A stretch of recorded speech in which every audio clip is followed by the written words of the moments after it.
Nawaz league से नाराज रहनुमा अब निजाम बदलने के लिए कोशां। शाहिद खाकान अब्बासी ने मुल्क को दरपेश मसाइल से निकलने का फॉर्मूला बता दिया। तमाम सियासी जमातों को हालात बदतर बनाने का जिम्मेदार ठहरा दिया।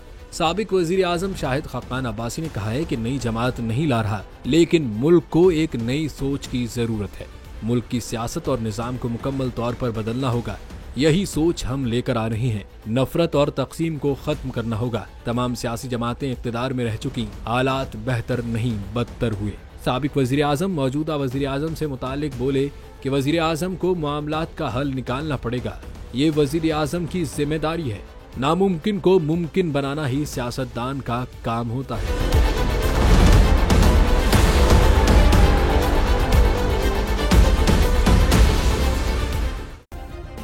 सब्सक्राइब करें और बेल दबाएं ताकि कोई खबर रह न जाए।